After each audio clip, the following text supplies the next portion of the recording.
万人的欣赏古诗。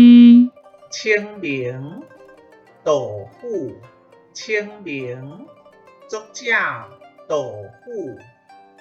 清明时节雨纷纷，路上行人欲断魂。借问酒家何处有？牧童遥指杏花村。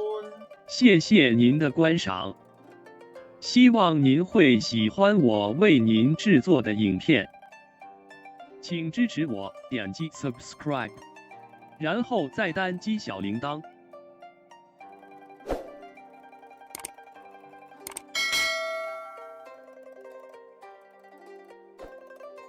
请点击下面观看同一系列的影片。